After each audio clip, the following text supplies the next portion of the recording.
Jesu muriruva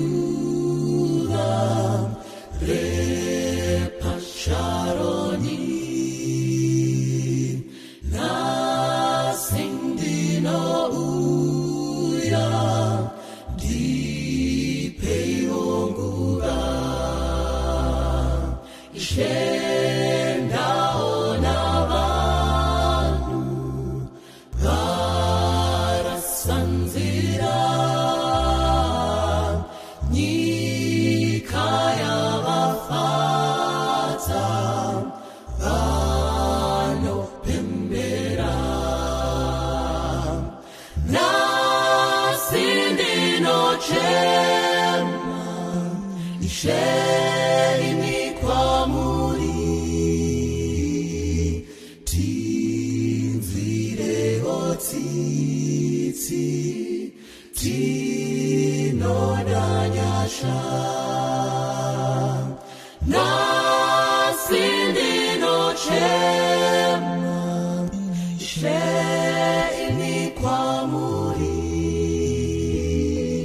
tinzirewo tsitsi tinodanyasha. Oh, ishe handidi kugara opane upokana Decay no yonanga kumawere tinodanyasha pamuri vanhu vese vari kuparara. Oh, ishe vari kuchema baba tinodao kuva nemwi kumusha werunyararo ndinovuya moyo inorema baba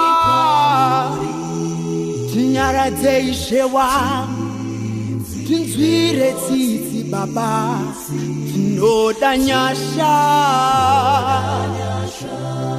tinovuya nemoyo inorema. Oh, tinzwire tsitsi yevenutsai moyo tinodanyasha. Oh, nyika yatitambudza tinodanyasha baba uyai mukukute misodzi pamatama yedu tinodanyasha baba.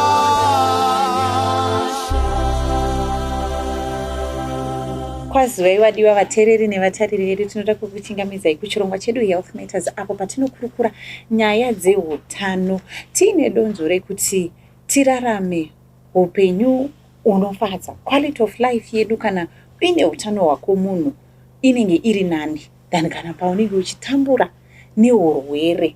Zvirwere zvinouyazo nenzira dzakasiyana siyana, zvimwe zvatinokwanisa kupreventa, zvimwe zvinongoyawo nemacauses, mamwe anongonzi idiopathic care kuti hatizivi kuti zvauya sei, asi pane zvatinokwanisa kupreventa. Ngatitei unani hwedu kupreventa zvirwere zvatinokwanisa kudzingira kure. Panewo zvimwe zvokuti nyange uine chirwere une zvimwe zvinhu zvaunotokwanisa kuita kuti chirwere ichocho chisaenderere mberi zvakanyanya. Unoti uchitopreventa zvakare kuti chirwere chisaenderere mberi zvakanyanya, kana kuti tirivhese pane zvinorivheseka. Zviriko zvirwere zvinotorivheseka kana waita zvinhu zvakanaka. Saka donzvo redu nderekuti whatever, kana uri mutano chengetedza utano hwako, kana watopinda pakurwara chengetedza zvakare utano hwako kuti urwere husaenderere mberi zvakanyanya. Saka tinokurukura nyaya dzakasiyana siyana pano. Ini ndinonzi Dr. Laisambirira, Preventative Health and Lifestyle Medicine Specialist. Ndinobatsirana nevanhu vane vaine machronic conditions. I specialize in diabetes. Saka ndo area yandinonyanyobata iyoyo nevanhu vane hypertension, nevanhu vane ulcers, macondition atinokwanisa kungomanage tichitotarisa kuti root cause yedu ndechii chatisvitsa pano, ende tinozvi tingadzivirira sei zvinhu izvozvozvo. Mukati mezuva ranhasi tine nyaya yezvirwere zvemukanwa. Takamboikurukura vhiki rakapera, takataura pamusoro pegum disease last week. Tina chiremba vatanga tinavo vhiki rakapera. Regai tivachingamidze zvakare vakwazise vateereri vedu nekutitaurira kuti vanonzani. Makadi nenyu. Ndinonzi Dr. Anis Machamire. I'm a dentist. Thank you for having me. Tinoda kutenda Dr. Anis Machamire ndisekuru vangu ivava. And takatodzidza kuchikoro tese time yandaita doctorate yangu tiri kuPhilippines, ivo vakanga vachiitawo dentistry yavo ikoko. Vanoshanda muno muHarare, handiti ndizvo vanoshanda muno muHarare. Pane vasina kuona yatakaita episode last week, munogona kuenda ipapa pamapeji edu moitarisa, yakanzi gum disease. And variko vamwe vasati vambolike kana kushare mapages edu eMandara, pangava paYouTube kana paFacebook. May you like and share our pages. Zvinotobatsirawo. Kune umwe munhu waunotoziva kuti ane dambudziko remazino, ukangolike ukangoshare kana kuti ukatotega umwe munhu paprogram ino yezvairi kutoitika, anokwanisa kuuya ozozvinzwira chiremba vachitaura vari ivo. Saka toda kuti tingoenderera mberi nenyaya yedu yezvirwere zvemukanwa. Patakataura vhiki rakapera takataura pamusoro pegum disease kunyanya, handitya. Saka nhasi toda kuti tiende pamusoro petooth decay. Ndo yatoda kuti tibate. Maybe tisati tatombotaura kuti tooth decay chimbonyatsotitaurira kuti mazino mukati memuromo medu akarongwa zvakaita sei, akamira sei mazino edu. Okay. So tina mazino atinoona pamberi chaipo kana chisekerero. Tinoti ma-incisors. There are 4 of them. If you're looking at yourself in the mirror. There 4. Yeah, ma-incisors. And then pane are sharp, are at the corner of the teeth, of the mouth, and my canines. So ma-incisors anoita basa rekukata mazino, rekukata chikafu, should I say. My canines anoita tear. And then we've got our sets of molars, starting with the premolars and the molars. Ndo anoita grind, ndo anonyatsotenga. Oh, all right. Saka mazino aya atori muzvikwata zvakasiyana zvekuti aya ari pamberi mati nde cutting, ari panext nde tearing, ekumashure nde grinding. All right. So grinding and chewing, because haungagoni kutsengerana nemazino epamberi. Aya ekumashure aya ndo basa rawo rekuti richigrinda nekutsenga. Ko pane avanoti wisdom tooth chii ichocho? So my wisdom teeth, my molars. All right, my molars. Basically. Oh. Molars. Anotaridza here kuti wane uchenjeri kana kuti nekuti akangonzi sei achinzi wisdom tooth? I think anonzi my wisdom teeth because of ndiwo anopedzisira kufoma mumuviri.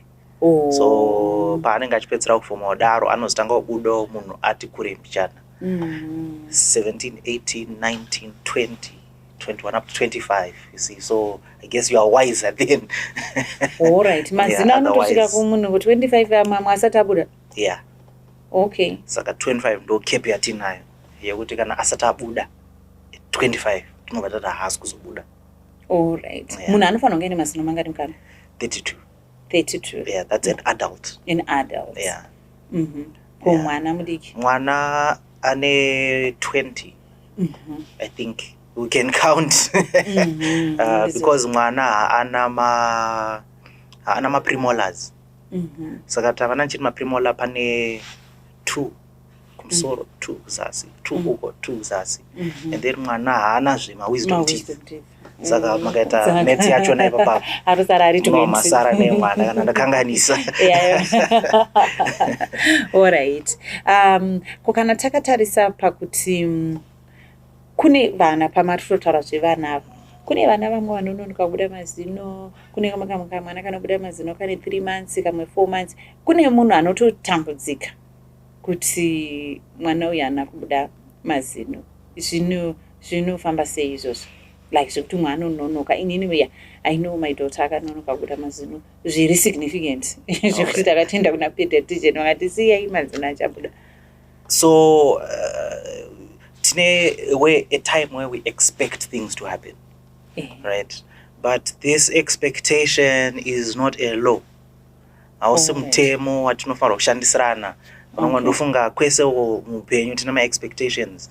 Kuchikoro vanoexpecta kuti uende nenguva yavanenge vachiexpecta vanonguva kuti but handi munhu wese anenge ari muclass. Should I say handi munhu wese anoita number 1 muclass.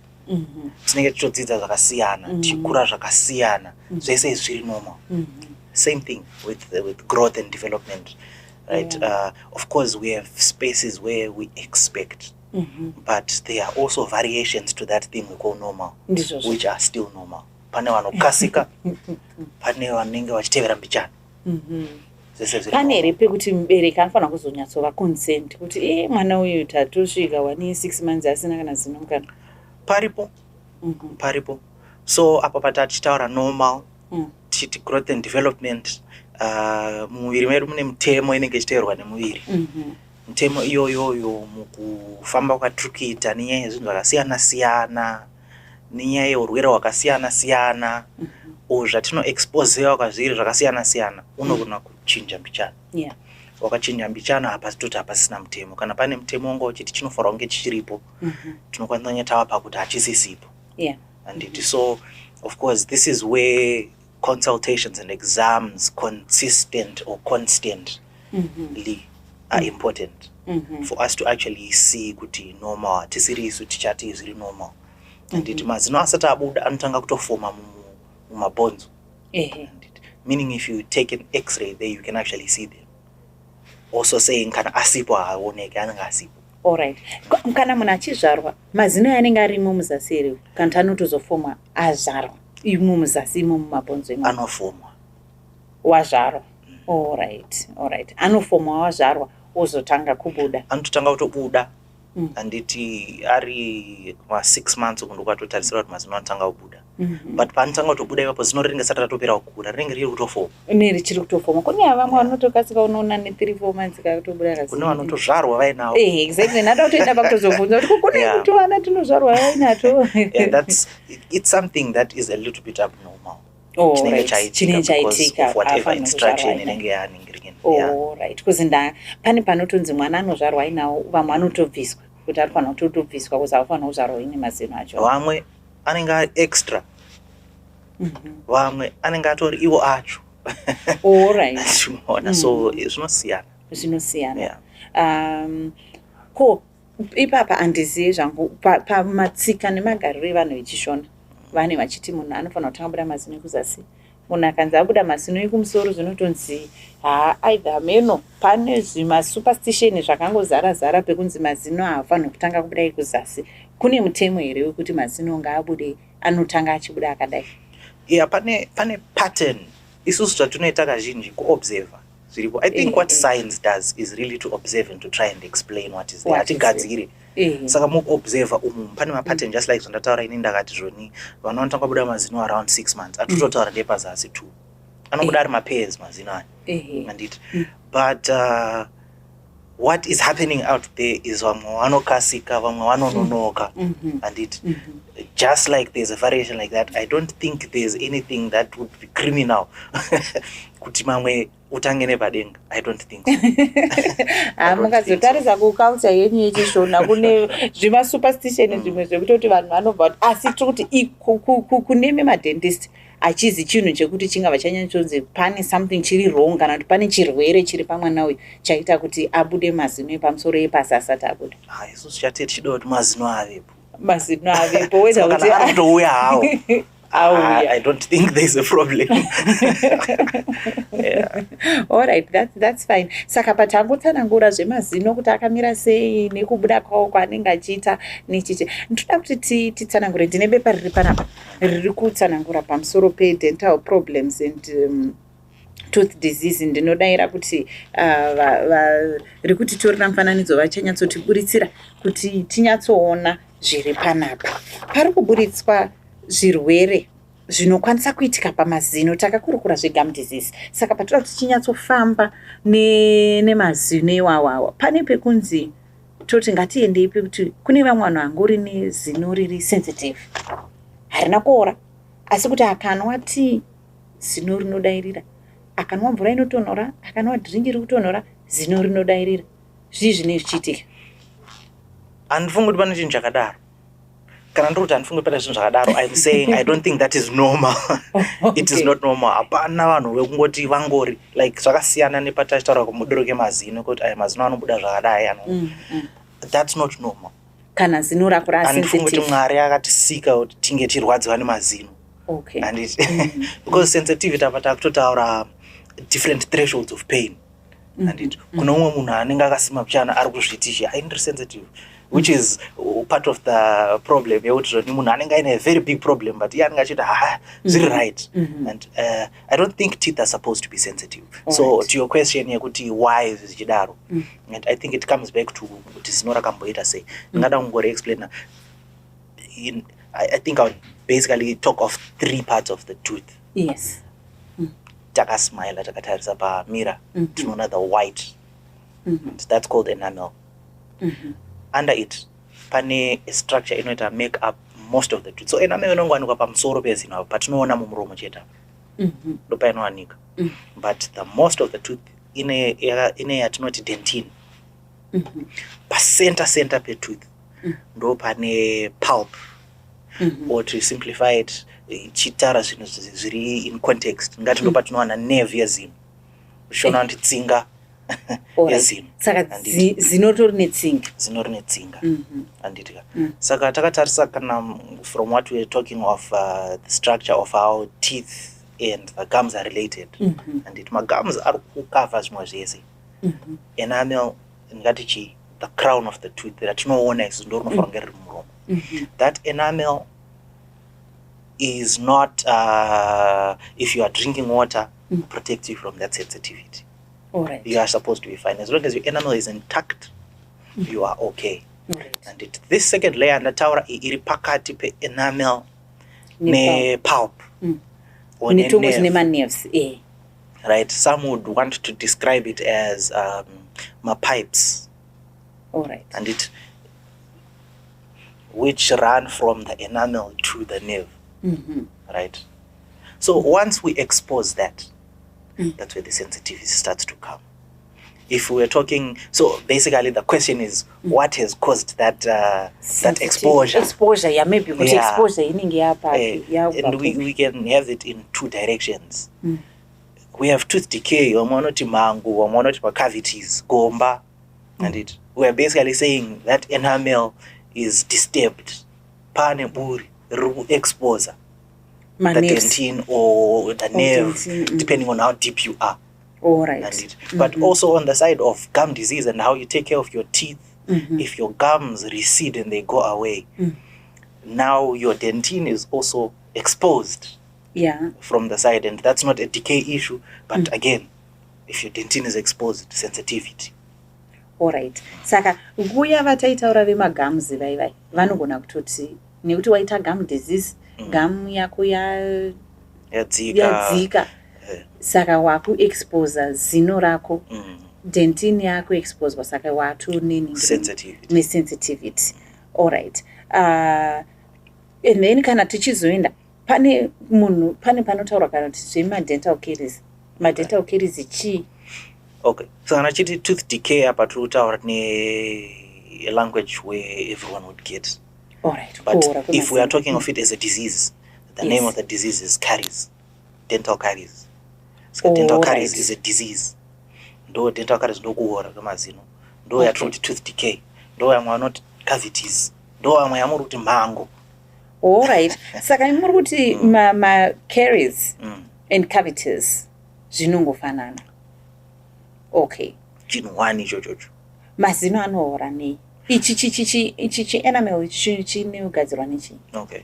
So technically enamel is made up of mostly what makes it hard, and what it is a molecule called calcium hydroxyapatite. And it. So yandokuda kuti munyanyoziva ipo inogona kukoshera our discussion is the calcium part of it. Calcium is the big thing that holds the other things together. Right? So that's what makes the hard, should I say, of that enamel. Kana takuti kuora, tikutaura kuti zvoni that whole molecule or that structure is disintegrating.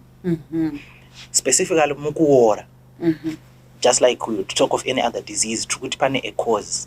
Trukuti what is the cause? Kana shakora nchataura zvimwe. Tine bacteria, just like we said in the previous episode. We have bacteria that is in our mouths. It is neither good or bad. It is just there. If you have teeth and you are alive, you are eating. If you eat, there is food that is going to get left over in the mouth. So if your tools to chew are your teeth, just like your spoon when you use your spoon, antinomageza maspoon, because pana zvinosarirapo, pane zvinosarawo pamazino. Kana zvakasara pazvinenge zvasara, bacteria inowanawo chikafu ipapo. Bacteria yakaenda ipapo mukuraramawo kwayo, a byproduct or a result of its living its life and eating its food, which is unfortunately on the surface of the tooth, can cause decay.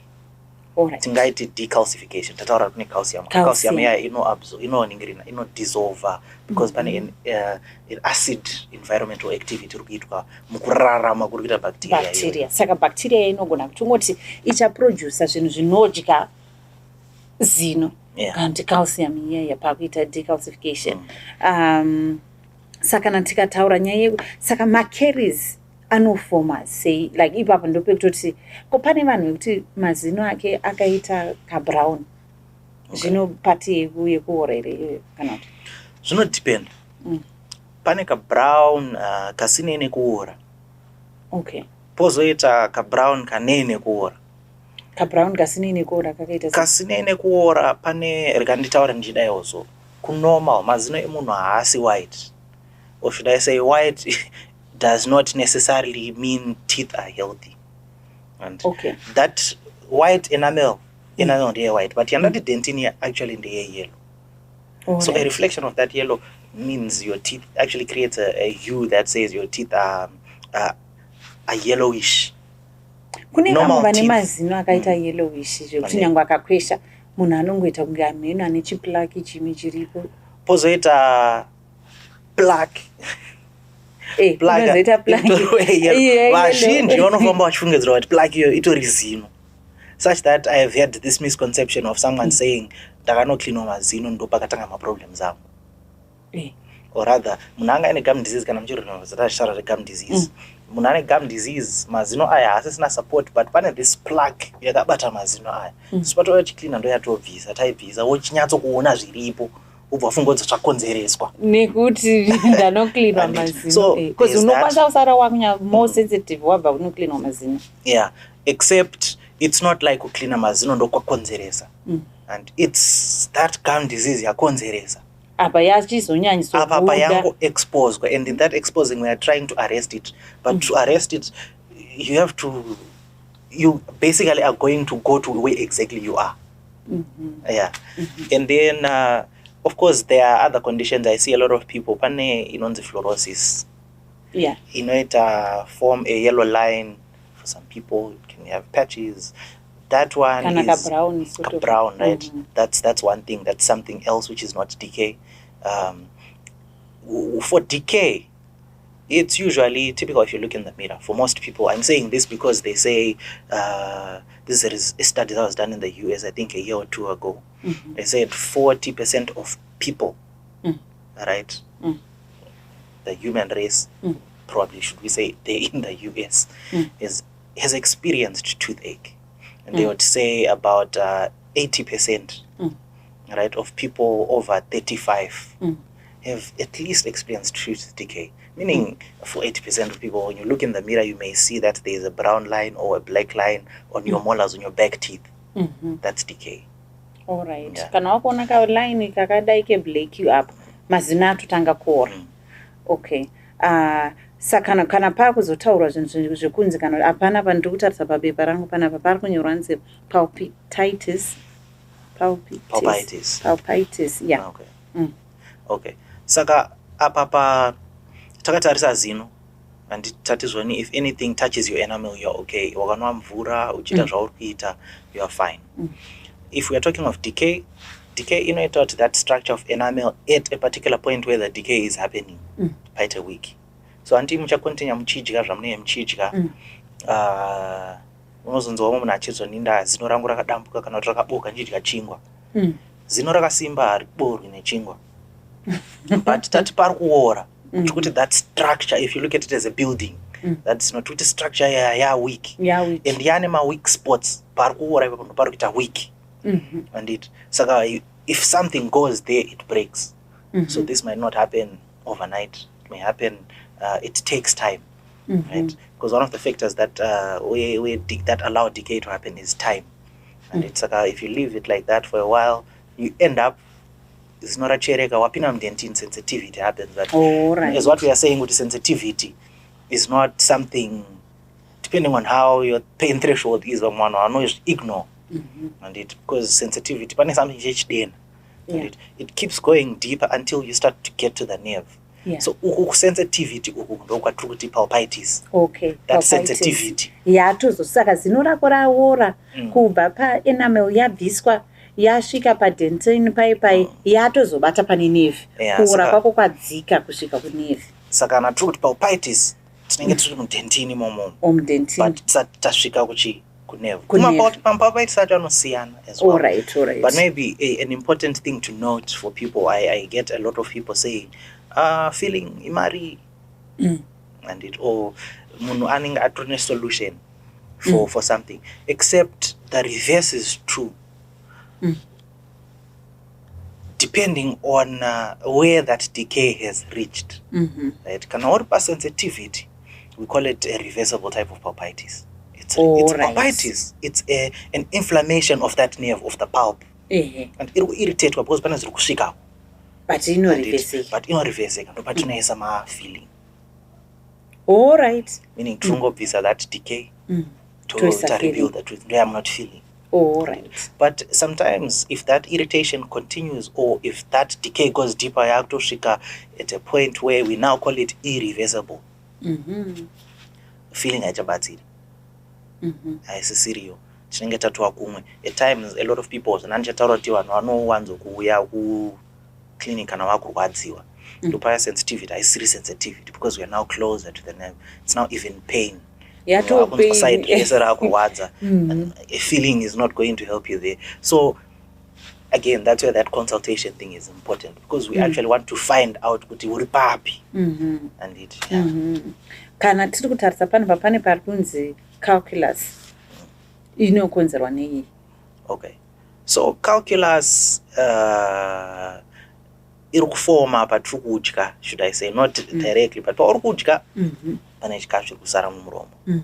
Tinoiti zvese zvakabatana zvese zvitozviti biofilm, but inotanga iri ichava plaque, iri soft and we are to clean a toothbrush. However, when your body comes around ichisimbisa mazino, zvinenge zvakasara zvese zvaya zvaya zvinosimbiswawo. Mukusimba ikoko ndo painobva yatanga kunzi calculus. Inenge yachidombo. Yatataura yaya kuti zvone vamwe vanhu vanobva vatofunga kuti it's part of the tooth. And some people I hear vanenge vachiti zino rangu riri kuchipa because that stuff cracks off. It's solid, right? It's attached to the tooth, but it is not part of the tooth. So if you put enough force in a certain area, that structure of calculus can break off. Sikaanza mwana chipane zvinhu zviri pakati pemazino angu akadai so zvinoita zvichichipa zvinobva mazino anofunga kuti because arifunga kuti izino. And that's calculus. All right. All right, yellow teeth tatemenge taitaura. Pana calculus inosiyana sei nedental plaque. Okay. Plaque that's the soft one. We have to brush and toothbrush. All right. But painozosimba yeta harden. Inenge ya calculus. It's the same composition of thing. It's chikafu chasarira chacha plus bacteria. Zvinotanga zviri plaque. Zvozowomarara because hazvisi kubvaka. And itataura toothbrush aibvisi zvese. Zvinosara zviripo and then pazvinozowomarara yava calculus. Pari pekuti atinotonyatsokwesha mazino kudai kuseruku mukati apa pane pakaita mwana mazino angu ari kuita ngura. Kwaringa kuita calculus. Ndiyo iyoyo. All right. Do isusu patinouya mani. Do yanachiti toothbrush yako ona pane zvisingachabvi. Hazvisinei kuti toothbrush yako yakaoma sei. Izvozvo hazvibve netoothbrush. Calculus. Because ukada kutarisa kudai ndinotofunga kuti zvakakosha kuti vateereri ukaisa mira rako wakadai unogona kutoona kuti mukati kunze uku wakatochena kuita white but kuseru apa pakaita pochap chap paita inenge ngura inenge yato structure inenge yatofomewawo ipapapo inenge ndo yatinoti calculus. So that's what we actually clean off. It's not always in places that you can see, but it happens to everyone. It happens to everyone. Kana takuti gingivitis ndo inoreva gum disease. Gum disease. Yeah. And then pane vanhu vanozoita macyst. Okay. Macyst anokonzerwa nei? So macyst anosiyana, but tiri kutaura in relation with tooth decay. Tiri kuti isusu say your enamel starts to decay, tapina mudentine, tapina nerve, you don't get any help. I've had vanhu vanotakarwadza vanotanga tsvaka maremedies. A lot of people ndo ndakamunzwa machitaura zvediezel. Pamazino diesel and the likes, because your pain is coming from the nerve, and this is where I think we have a lot of remedies that can kill that nerve. Okay. Right? Killing the nerve means the nerve stops to communicate the pain. Whereas the pain, that communication is very important. It tells you that there's something wrong. Yeah. If there's something wrong, you need to do something about it. If we don't do something about it, rather we silence the pain. Pane chinhu chiri kuvhara nzeve. Ndozvatetiita hatina kunyaradza zviri kurira, but tavhara nzeve. So if you successfully do that, because hari pama methods anoshandiswa navanhu vanoti parafina meno zvakasiyana siyana. So you successfully, should we say again, closed your ears to the problem. And tapacharwadzi, but the problem is still there. Yeah. Now what happens is it boils down, chinhu chafaka chaora, bacteria inopinda, it becomes an infection in there. And what we know of infection is it looks or it follows the path of least resistance, really. And if at any one point that path is down under the tooth, it will go there. And in your attempt, in your body's attempt to fight that infection, form mechanisms, cyst or should have abscess, I'm sure a pimple per side pema gums. If that happens to you, I usually tell people that you are part of the fortunate ones, because this side of your mouth is not the only part of your mouth that is there. Sometimes that infection goes elsewhere and it can even lead to death. So small things, simple things. Pane umwe aidzidziwa ndainzwa achidzanga achidrenwa hurwa mumagamzi kana kuti chichichi zvine zvaitika kuti hurwa hwatopinda infection yapinda mukati. Your same infection. Same infection, depending on where it goes and how violent it decides to be. Versus your body yakasimba sei panguva iyoyo. It can be a dramatic result. The important thing to note there is all of this is preventable. All of this is very small things. Like how do you prevent it with toothbrush? And cleaning your teeth. Which is panoora. Pakaora ukanzwa something chiri uncomfortable. Get it fixed. Ukashingirira uchasvika pamwe ubva wavhara nzeve zvandataura zviya until a bigger problem happens. And at that point it can be very detrimental. Yeah. Saka, all right.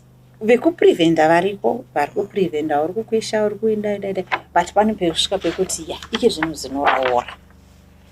Pain, because apa tandi kutaura, I think zvazvo zviri kubudisa progression yakasiyana siyana. Wambotanga uri pasensitive tooth, wakuita macaries, handitika kwakutanga kuora wakuna zvemalaini zvebrown kana zveblack pamazino ako, pakuita pulpitis iya, pakuita whatever. Zino rakuora, calculus yakuitika, maplaque aitika, calculus yaitika, zvese zvomazino akuita yellow nekusakweshwa. Tozosvika pekuti munhu achiita decayed tooth. Zino riya riri kuti pane pekuti uchambonzi tengai mapainkiller, tengai mapain stop, penga chichichi, uchinwa uchidai kusvikira pain iya haichaiti munhu kusvika makamborodza nedzimwe. Unfortunately, I have a very personal experience, so I understand when someone says they're having a toothache. Yeah. Because zino rinorwadza zviya zvekuti munhu pane paunoshinga asi discomfort yacho yainozoita kuti musoro unobva watanga kurwadza kudai kuti uise musoro pasi uite sei kwazino rikati unonyepa iwe yakuti kufamba chaiko unokwanisa kumwe uchinzwa uri kudairira tsoka yako iri kudairira nemusoro uri kurwadza. Saka munhu ane zino raora anofanira kuita sei? Pane paikuti zino rinokwanisa kuchengetedzwa here? Ndepe pese zino rese raora rinofanira kungobviswa here?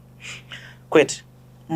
Zino rese raora rinofanira kubviswa. To start with, you have tataura isusu kuti zvoni your tooth is made of a structure and kuora kuri kuitika with time. With time. Right? This happens over time, This bit by happens over bit. time, bit by bit. Meaning, at first, hauzvinzwi hazvirwadza symptomatic. Because you have about 1.5 millimeters of that enamel. Right? And it's very strong. I think enamel is the hardest substance in your whole body. So it's not going to be a crossover. Yeah. So when it's happening like that and it's asymptomatic, again, coming back to the constant exams, the 6 months checks, we see it. It is not over, let's do something about it. Right? That's when you do my feelings. And if you let it be like that, because it gets into the second phase where it starts to be sensitive, it's now a little bit deeper. At that point, if you come again, like I'm saying, we do a feeling, we see it, and a feeling. If you ignore it again, or yeah, it Kana keeps mukaita getting worse. feeling panga paora zvino arresta kuora kuya kwere feeling ine seva purpose yei zvinomisa kuora here kana munhu akasanokontinya kukwesha mazino nekudzoka after every 6 months kana ndezvekungoti it's stop get measure yekuti ngativhare gomba rakreatwa here asi kuora kunogona kuramba futi kuchiendera mberi. Okay. Commonot kuita feeling, let me put it this way. The decay itself, let's look at it as a disease. It's something that is happening. Pano parikurwara. So what we do is tinobvisa kuora kuya first. All right. Tinotopa bvisa pese panenge pari affected, tinopa bvisa. Saka patova negomba tabvisa futi pane gomba. So kuti feeling kwatiri kutaura kuita restore, we are just restoring the truth to how it was back. Yeah, basically. But you need to do the things you are not doing zvakuita kuti usvike apapo. Saka urifanira kunge uchita prevent. If you don't, causes akaramba angoriko tungoenda kunwana. Zinorambofiliwa riya richatanga futi kurwadza. Not even iro chete nemamwe. Because akawanda. Yeah. Okay, saka enderai mberi yenyu pakuti taita feeling tadai mambouya maita feeling tozoti zino riya kana kuti rimwe ratouya risingachasviki feeling haichabatsiri. If it keeps going on like that, zino iri handiri kuramba richikwara ndosika mwachire mati makavhiti kana kuti mwana wachiti mango roramba richikwara along the way. So depending on how kukwara kwarinenge raita, if you had me say restore, ndina ndikutaura nyaya yekuti apo pandopaora ndogomba riripo richiri kugadzirika here kana richiri kugadzirika ndopatee tichitaura nyaya dzekuchengeta zino. So even kana wasvika papoint where you are now in pain and that tooth is not going to heal per se, when you get to that point you now have sort of two options, either to take the tooth out or to do something that we call a root canal treatment. All right. And that nerve or that pulp exists in a space pakati pezino inonzi root canal. So kana tuti root canal treatment, we are saying to not treat a pipe panogara pulp. Panogara pulp, panogara nerves ndopa. Osaka root canal ikangoitsanangura zvishoma. Kuzunonzwa munhu achiti ndakanoitwa root canal ndakaitwa sei?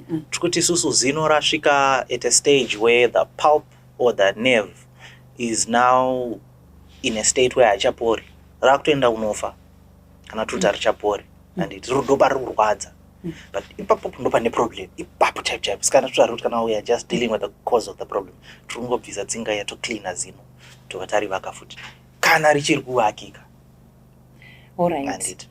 Kana root canal makubvisa tsinga. Saka ndisina tsinga pazino zino richararama. Zino rakafa. Vatinenge rimwe muromo rinoseva mupepo sisa. All right. Yeah. Root canal iri kuitwa kuti tibvise tsinga. Kuti tipise tikatibvisa problem handiti tsinga yana infection yamwena unofa muna idzi nguva inenge yakatofa tsinga yakatofa pane infection pangori neinfection kana tiwa root canal treatment tiri kucleana imo macho mainogara tichibvisa infection tova tasara nezino rakachena risina tsinga inoshanda. All right. Saka if we are looking at an alive tooth and a dead tooth, yeah, it's a dead tooth, but it serves many other purposes of the tooth. Richiri kunotsenga here ukaitwa root canal richiri kunotsenga charisa chakwanise kuita chi kana tsinga chasaka chakwanise kunzwa should I say harichanzwi pain because tsinga iya ndo inoonzwa izvozvo. Like I was saying, pain is a bad thing, but you can also look at it as a good thing. And pain iri kukuudza kuti patiri panorwadza. And so I would like to think that's why these things are like that from the beginning. And but kana iwe watova a situation yekuti izvozvo zvatokwara. And you now have alternatives here, you now have solutions, you have a problem. At this point it's different from saying do you have a problem or not. You now have alternatives to visa rezino. And posara pasina ma-functions ayenda, or we do the root canal treatment and maintain the functions that we can.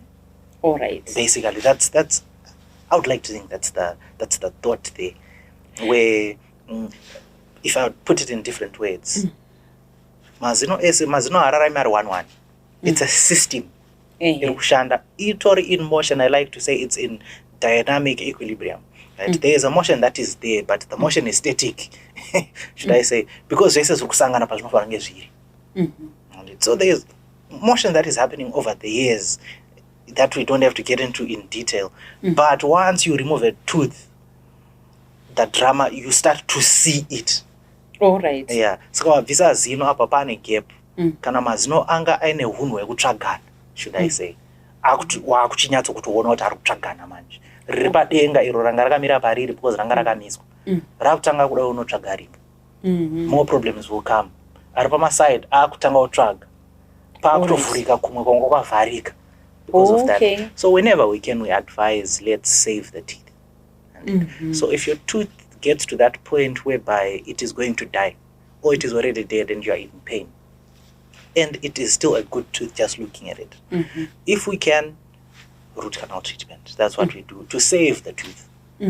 Where we cannot, the solution becomes to take it out. But you see, even if you take it out, the problems that follow if we don't do something about the gap remain, meaning you still have to replace.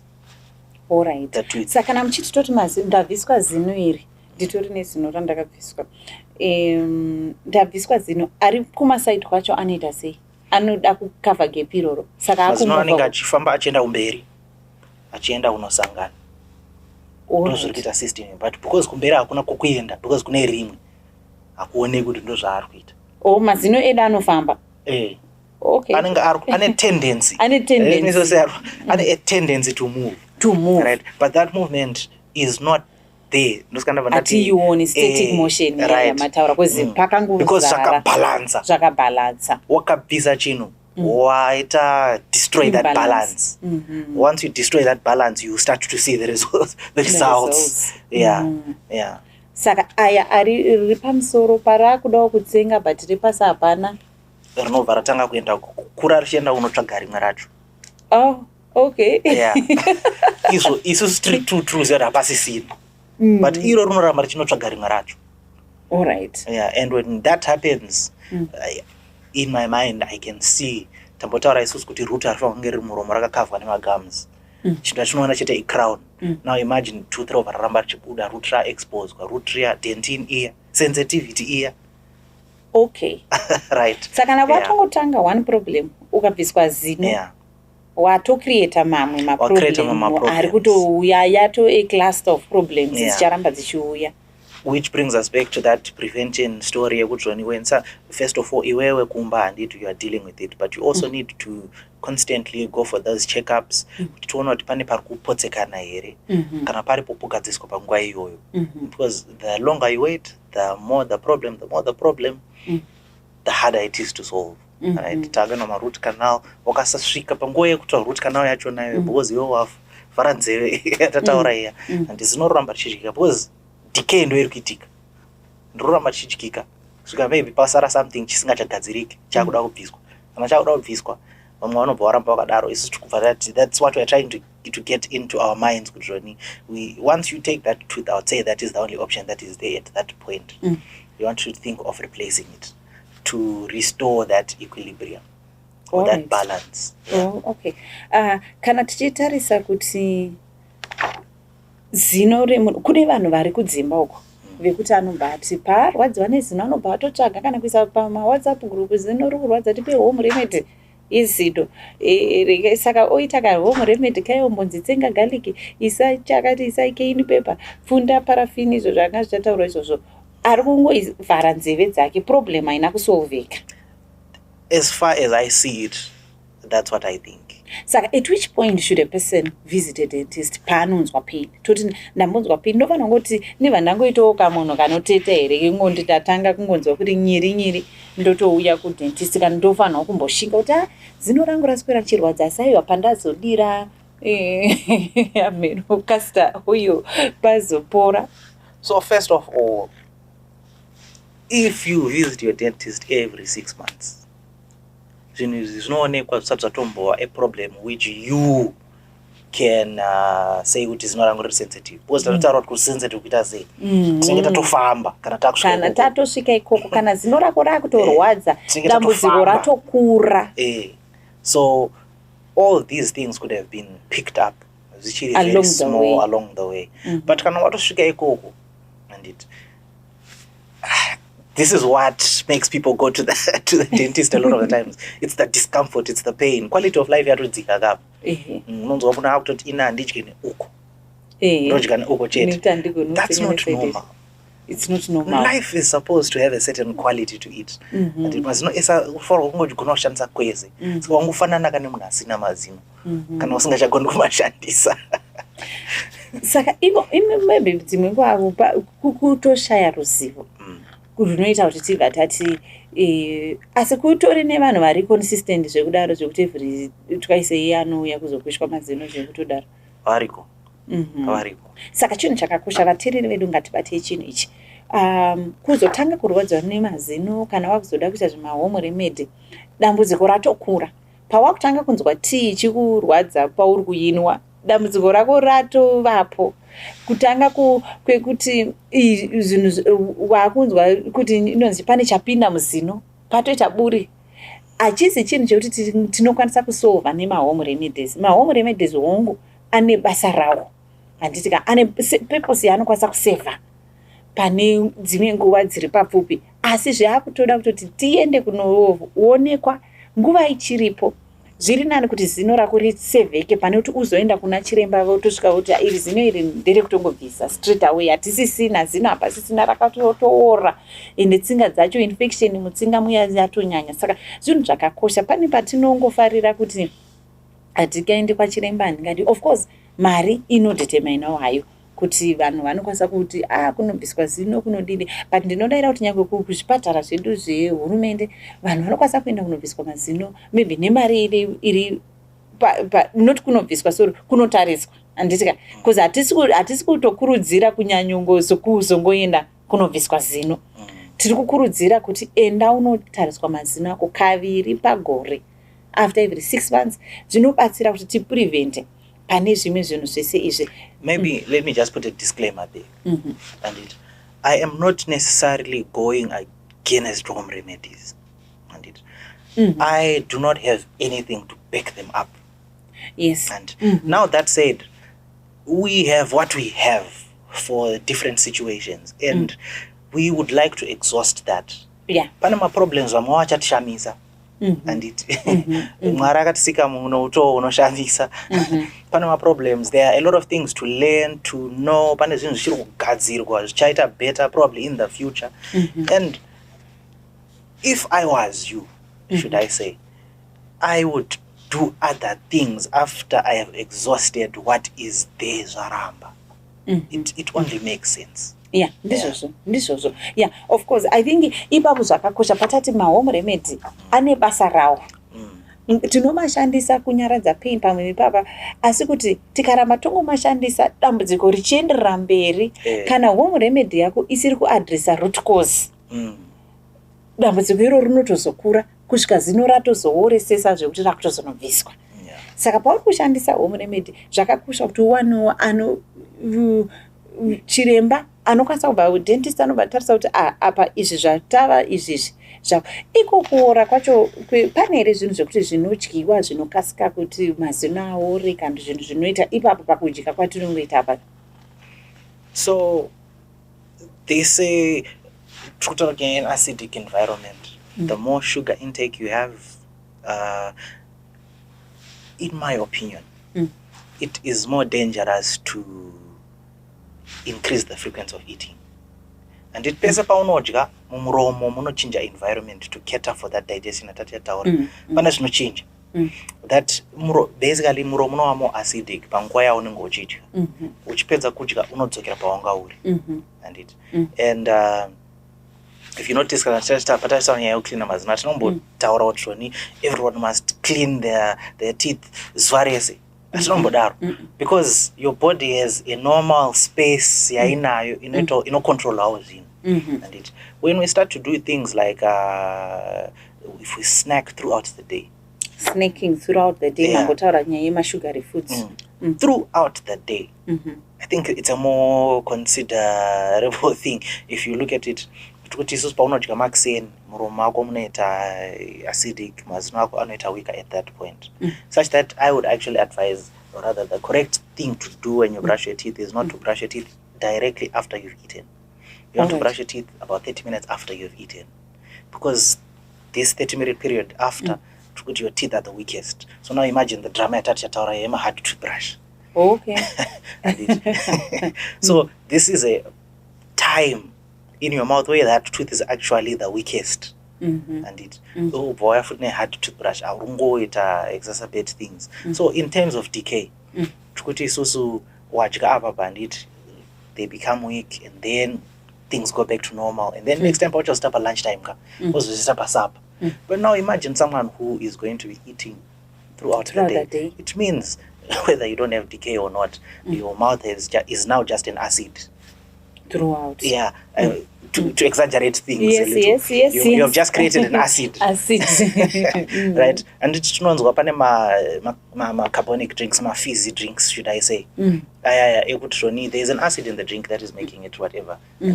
So if you walk mapfunda, you are zvangofana nekuti wasoka mazino ako acid. All right. So if you are drinking them, you just want to drink. Kumapfunda. Right. Waisa mazino ako acid. So in like manner, if when you're eating, your mouth becomes acidic, and you spend the whole day eating, watongosoka mazino ako acid. Something like that. Saka I think zvinhu zvatinosingodzidzisa pano pahealth matters nyaya yekuti munhu ngavadye kana kuti 2-3 meals a day, tichitotaura avoid snacking, patinenge tichitaura nyaya dze-weight loss paipai kana dzekuti healthy weight BMI, usangodya eat your breakfast, usaskipe breakfast kuti uavoid snacking. Of course kune vanozodawo kutaura kuti tinoda kuloza weight nchamboskipa breakfast, but zviri correct ndezvekuti munhu idya breakfast yako like a king, so that hausisina nigirini kuda kungosneka pai, wodya lunch yako, supper yako yoita light. If you can do 2 meals, the better. But tatoona kuti zvine side futi rekudentist kure nigirini denta okay, kuti ukaramba uchingoswedera kudya uri kutokanganisa futi mazino ako. Kune vanhu vanoita kana kuti mazino avo akaturikidzana, mazino avo amene kuti mamwe akabuda mulaini here, mazino akaita sei, zvinhu zvinogadzirika here, zvinhu zvingakonzeresa kuora here, kana zvinhu zvekungoti munhu unokwanisa ngorarama nazvo ako. So coming back to how things end up where they are, munhu wese paanenge atikura achifomeka pane an instruction iripo yekuti zvinhu zvinofanira kunge zvakamira sei, zvinhu kwazvinenge zvichifanira kuenda. But often at times that instruction gets messed up somewhere along the line. So kana mazino anga achifanira, if the jaw was supposed to grow to a certain length and width to accommodate the size of the teeth that are being formed in there, and the gum and the bone ends up not growing to where it's supposed to be, it means pachashaika space yekuti, we usually call it crowding. Mazino aripo akushaya space yekuti aende. All right. For one reason or the other. Now you have mazino are crowded. Unfortunately, the toothbrush seems to be designed for the expected form of teeth. Right? So you are in a kind of like a situation whereby there are no instruments really to deal with your situation. So what has been observed is you're more likely to get gum disease. More food or whatever plaque buildup is bound to happen to you because you are at a disadvantage. What can be done about that? Braces encourage things to go where they're supposed to be. It encourages that growth that was lacking. Mm-hmm. and encourages things to go there. But then again, I would like to note and say, normal is in variations. Mm-hmm. Right? Normal is really in variations. Mm-hmm. Of course, patinotaura we talk about an ideal. Mm-hmm. Ideal and normal are two different things. Mm-hmm. Normal is not ideal. Mm-hmm. And trukudaro tukutaura kuti soni, there are situations where you don't necessarily look like this, but that is okay. Yeah. Right? Mm-hmm. Now people can be different. There are times when that arrangement is traumatic, Mm-hmm. so we wanted to do something about it. Mm-hmm. Definitely. Mm-hmm. There are times where really it's just a variation of normal. Mm-hmm.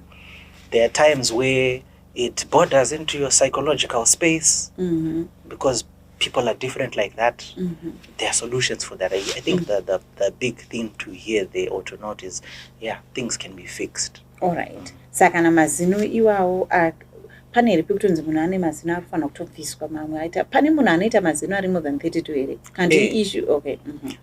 When that instruction gets a little bit confused, but anything can happen. Anoona kushota kana achigona kushota anoona kuwedzera. Yeah. Mm-hmm. Mm-hmm. So, and it's not always a bad thing. Okay. It's just that for some people, and where it happens, it might be a little bit of traumatic than not. I've seen people with a tooth in between their two teeth. Extra tooth. I've seen people with an extra tooth. Pamberi. Does it harm you? No. But does society expect it? No. So now, depending on your psychological space now, someone will say, I like it like that. Very well then. But for someone, it will affect their self-esteem, and we can do something about that. All right. Okay, so maybe mashoko edu ekupesera nguva edu yatopera chiremba pamusoro pekuora kwemazino, mashoko enyu ekurudziro kuvateereri vedu. I think the most important thing pakanotaura kutaura nyaya yekuora mazino, besides during your oral hygiene, when you do your toothbrushing, is toothpaste. Should I say right now, there are different kinds of toothpaste out there. What is most important in your toothpaste is for your toothpaste to have fluoride in it. Pane episode yakadarika yamakamboti toothpaste haina basa kana tikutaura kukwesha. Toothpaste yakakosha. Tijekezera toothpaste inokosha kana tutaura nyaya dzekuora mazino. Kuora kwemazino. Kana tadescribe kuora, takudescribe takati isusu pane tazongosvika takati calcium. And tikati calcium iri kuenda iyi. And ivi manti munotaura kuti chidya zvakanaka, you need that calcium in your painouya ndokusimbisa mazino kwata tichitaura, it's your body basically naturally recalcifying your teeth, right? But what fluoride also does is every time you are putting that toothpaste on your teeth, fluoride iri kuto replace a calcium yapapa short. Kana structure yange kasimba so yobva yaita weak because chimwe chabva fluoride inosvika ichiwedzera ipapo. All right. Saka iri kusimbisa mazino toothpaste. Saka kana uri kushandisa toothpaste isina fluoride, you are defeating the purpose. Hapana chauri kuita, should I say. All right. Because aripo ma toothpaste asina fluoride. Okay. Because kati netangomira ndoda kuti tinyatsojekesera because kumashuro kumangamati kana uri kuda kungobvisa tsvina toothbrush isina toothpaste azvina basa wabvisa tsvina but zino iri rasara rakaleka calcium for one reason or the other, saka toda kuti remineralize the tooth. No toothpaste zvairi kuita inofanira kunge ine fluoride. Inofanira kunge ine fluoride because kana isina fluoride hapana remineralization iri kuitika. Murungoita inyoti muromo muite taste good. Which is neither here or there, but the purpose really had true good about toothpaste inonge ine fluoride. Fluoride inoita remineralize the tooth. All right. Okay. Ko kana takatarisa nyaya yekushandiswa kwezvinhu zvinofanana nema mouthwash. Okay. Anoita basa rei? I really recommend mouthwash. Okay. Ndinowanzo kuona achitengeswa akanzi antibacterial or mamwe, especially the commercial ones, anenge akanzi 99% or something like that. Okay. Tatotaura isusu takati muromo ne bacteria. It's not bad or good. It's there. It is occupying space. Why are we trying to remove all of it? By doing that, a lot of the times you actually end up creating more problems. Right? So what is really important? Brush your teeth. Use toothpaste with fluoride. Floss at least once a day. Scrape your tongue.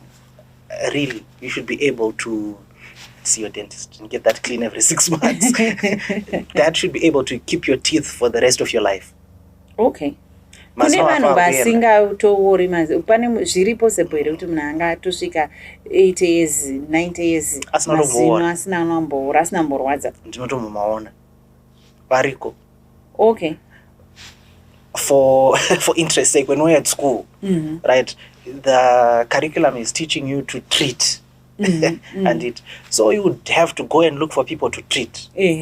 In school, it was a very unfortunate situation for you if you found one of those people vanenge vasina chekutreata. Saka variko. Yeah. Good hygiene should do the thing. Yeah. Good hygiene, kuchengetedza mazino edu zvakanaka, kumakwesha paita dambudziko, ngatiwane masolution akafanira. Ngatisasvike dambudziko usachengeta problem kusvika yaenderera mberi zvekuti zino ratozoura kusvika rabviswa. Ana chiremba havatofaririwo kubvisa mazino, ndizvo titofarira kumabvisa. Ndinonzwa kuti mune muchiti isu tinotodawo kusevha zino, asi kana rauya ratongoora hatina zvekuita. Saka ngatitsvage masolution anotibatsira kuchengetedza mazino edu. Vatotiudza ava kuti zviri possible kuti munhu unosvika pakuchembera mazino ako ese ari intact, usina kumbobvira warwadziwa nemazino, kuzori kungoita good hygiene, oral hygiene, uchienda kunoitwa macheckup panguva yakafanira, tichiita zvese unani wedu kuchengetedza mazino edu. Mwari vatibatsire. Kana uripo pamwe utori nezino riri kurwadza, tinokushuvira kupora. Pamwe watoona chirongwa chitoti ndine zino riri kurwadza, tinokushuvira kupora. Tinokushuvirawo zvakare kuti uwane solution inokwanisa kubatsira kuti kurwadza kwezino rako kuadreseke. Mwari vatikomborere, tichapiwa munamato nachiremba. Ngatamate Mwari Baba vari muzodenga tokutendai nenguva yamatipa kuti tikwanise kuzvitaura nezveutano mukufamba kwatetiita. Dai mangatidzidzisa kuti tikwanise kurarama sekuda kwenyu. Kana zvese zvaitwa zvapera Baba, dai mangatiita kuti tiwanikewo mazita edu akanyorwa mutsamura upenyu. Dai mbiri nerukudzo zvingapiwa kuzita renyu. Notanamata muzita raJesu Kristu. Amen. Matambudziko enyika ino anotikomba kuti tisakonde. Matambudziko enyika ino anotikomba kuti tisakonde. Asi tichatokwira makomo emiedzo Baba kuti tisvikeko kudenga. Asi tichatokwira makomo emiedzo Baba, tichagara namambo weyo nyika. Heyo nyika, heyo nyika, tichazorora, tichazonafarayo. Heyo nyika, heyo nyika, tichagara namambo weyo nyika. Tarirai wauya nemakore edenga, akapfeka korona yeumambo, misodzi yopukutwa nenamo dzose dzapera. Tichagara namambo weyo nyika. Tarirai wauya nemakore edenga, akapfeka korona yeumambo, misodzi yopukutwa nenamo dzose dzapera. Tichagara namambo weyo nyika. Zvichirema zvingarwadze senyi Baba, zvichirema zvingarwadze senyi Baba. Chava nesu Baba, tichagara naye kuneyo nyika. Zvingahoma senyi, zvorwadza senyi Baba, zvingarwadze senyi. Chava nesu Baba, tichagara naye kuneyo nyika. Heyo nyika. tichazorora tichazondofareyo